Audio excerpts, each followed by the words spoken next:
Hi, my friends. It's me again, Trace Meth. Today I'm talking about how cost is arbitrary and towns are like little worlds.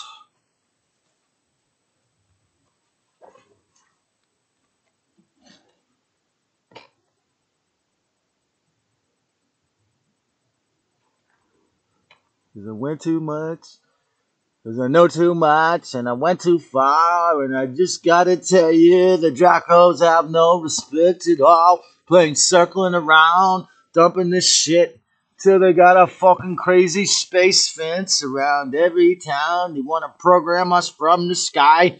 We're living in a sicko science fiction nightmare, and I'm ready for it to quit because I need sunshine in the air.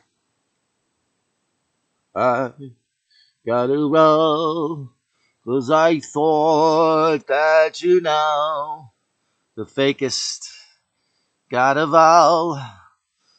Their club is so sure that they stole it all, even the sky anymore. So I'll spend the whole day funky, I'll spend the whole day stoned, acting silly like a monkey just to help you feel at home. Is this the end or the beginning? Or how about another ending? Or how about when you know true love is never ending? And if I'm gonna use fucking technology, it's just a laptop on the side. Not letting nanotech steal everything. Cause the devils can only lie. So, when you travel, you start to broaden your perspective. And if you're poor, you can learn to see past hand to mouth living much easier through traveling, of course. Um, Food banks for the stuck. I ride by this. The Dientes has set up a huge campus. It was originally for children, poor children, to have a dentist. In one of the if not the richest, one of the richest countries in the world, where dental care is out of reach, out of range financially to the poor, the working poor, or even those on welfare. So the good socialists of Santa Cruz, I would say, they set up this thing, Dientes, and a big, beautiful new building, and now they're giving out huge amounts of produce there too. And I see poor families, look like poor Mexican working families who are getting their teeth fixed, getting their produce too. And so food banks are for the stuck. Okay, I saw this article that said about the flooding out of farm villages, and it's a huge problem. And this artificial engineered atmospheric river, so called, um, destroyed a lot of farms and put a lot of farmers out of work. And this article said they'd rather pay for the rent and starve.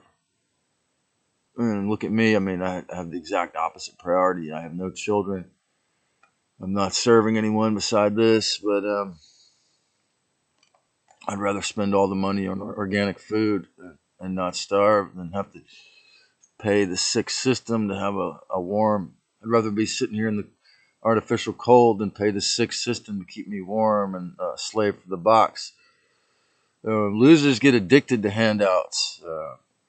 So in this society, you get greedy capitalists, and then you find the greedy homeless, or just want to lay there and do nothing. And fine, I mean, you get food stamps, fine, you get welfare, but if you do nothing to serve others, you do nothing to help others, and you lay around and get high, I mean, what do you think that this is gonna be good for you? You're pretty willfully ignorant there on both levels. The greedy capitalist too. And so Santa Cruz is such a crazy Libra that energetically, that one time this cannabis grower who happened to also be a sun sign Libra, gave me a pound. I don't think it was a half pound or a pound of weed, and it was small buds. But I'd never seen that much weed in my life. He said, "Oh," I said, "You don't want me to give you any money?" He said, "Oh, give me $100." And he told me his greatest fear was being homeless, and he actually thought that I was going to sell that weed and have enough money to pay the rent he called it a hand up. He said, "I'm giving you a hand up." And like, I tried to give him $100 for it a few months later, and he didn't want it. I think he wanted to save my life out of this tent kind of thing. He thought, that he was gonna. And I did get a motel for one night with some of the money I made off it. But that's it. I think that was all the profit I made off it. I spent in that one night. Anyway, that was years ago, but it's an interesting point, perspective of how you can become stuck in this perspective of neediness when, it's reverse narcissism, the victim, the covert narcissist victim who's going to, too many of them around here are just self-possessed. They don't give a fuck about anyone, but they're going to give you a sob story or appear vulnerable and needy and lovable so that you give them stuff. So this leads to the folly of trying to change your mind without movement or exploration. Like if you think you can follow any of my meditations here, my healing ideas, and not change your habits, or not do a tolerance break, not change your routine, not visit the town next to you even, or be friendly with the stranger. If you can't do these simple exercises, you're not really going to have much. My deeper teachings about mind control are not going to help much. You have to be willing to, again, as I told these young men who told me they were into shrooms, I said, well, my video series is similar to shrooms for your conceptual mind, because the idea is to change your patterns. If you can't leave your habits, your town, your friend group, your stupid things you do every single day, then there's little to no chance you're going to get more aware. It's usually futile without movement and exploration, physical and conversational. So because your history, you have your habits, your muscle memory of your habits, and your town. If you don't leave your town, all the shit you've thought and did, and the situations and your habits from the past. And for example, dozens of people in Santa Cruz judge me by what I did 3 years ago, or even worse, 10, 12 years ago, and assume, because they're idiots and often these fixed zodiac signs, and they think I'll never change because they'll never change, because they're pathetic when it comes to expanding their awareness, because they can't do it. And this is what everyone has to look forward to if you don't put forth the effort to do the shadow work, or just kick yourself out of your physical comfort zone. Again, go to a rich neighborhood or a poor neighborhood or somewhere else, and you'll see real quick, or even just ride the bus somewhere you don't know. And you'll see real quick how different it is. I'm watching an interview with Dr. Drew, YouTube show, and Gad, S-A-A-D, Gad Saad, and he says, I love this man's teachings. He says, activate your inner honey badger. When in the war for freedom, he said a honey badger is a little creature that's not bigger than a dog, but the lion won't go near it because they'll fight and scrap and they'll never give up.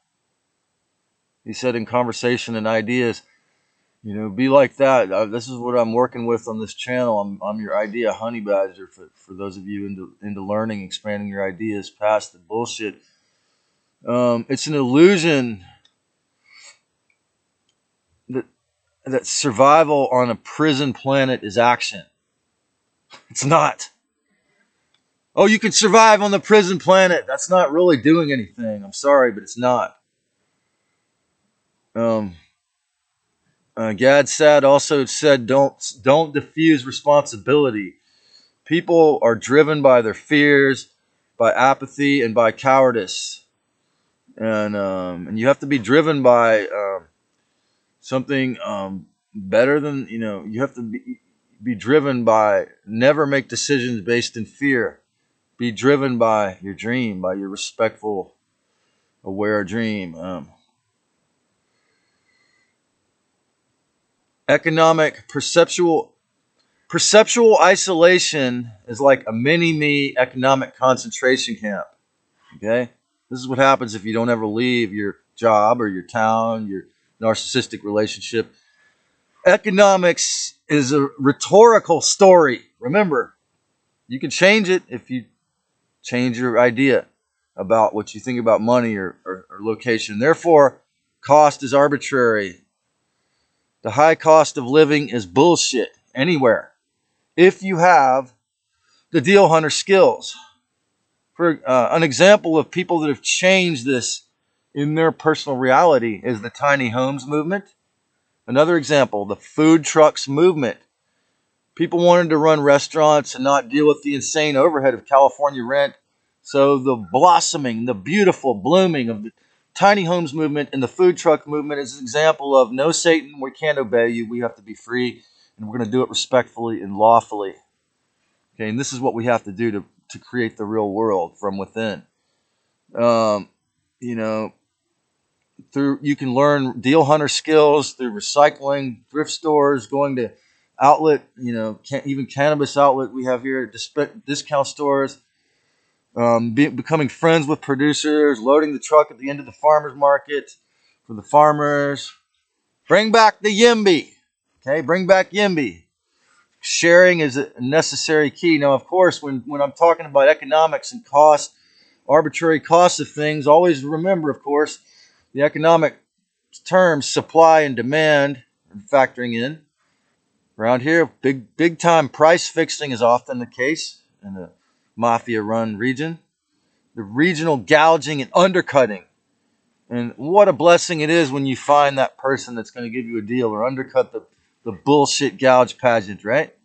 So you can find deals anywhere if you have the right attitude and style and believe you can.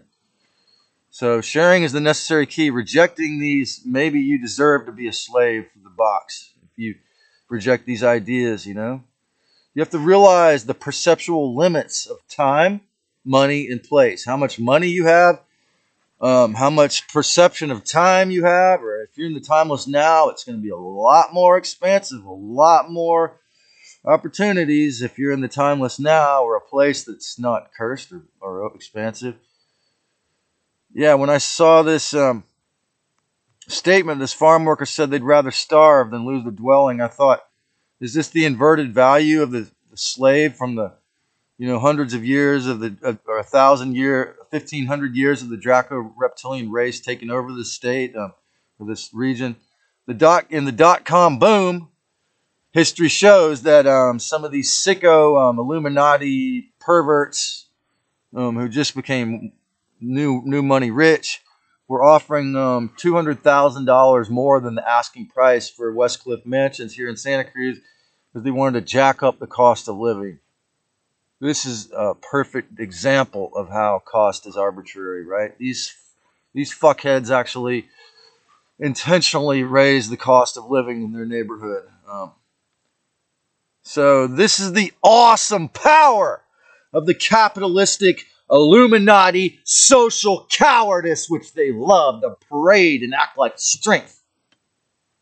It's pathetic. And it's brilliant mind control tactics, the way they can infiltrate almost every clique and destroy almost every community with their bullies. But it's pathetic when it comes to self-respect and morality, as I've said many times.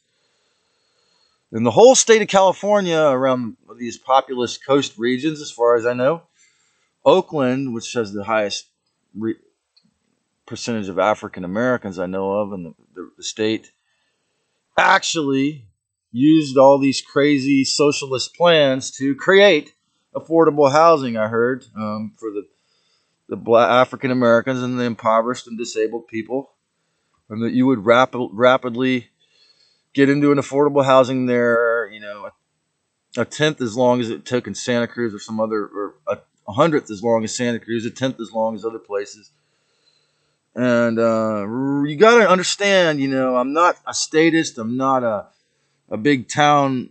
I'm not a big holding a flag for the Santa Cruz, but I'm just telling you, each municipality has different ways, different characters, races, economics. I mean, if you think all the 50 states, if you think all the nations on the planet Earth are all the same, you're gravely mistaken. Of course, you have your astrocartography chart, which means the positions of the planets and stars the moment you were born, greatly impacts the vibrational frequencies you will run into in each region, each town. That's a factor too. If you enjoyed this click the subscribe and click the notification bell for more, and I'll send you more. And remember, you can expand your awareness and create a great day. And I can put sunshine on my face even in this insane space fence with this picture. I hope you enjoy your lives, people.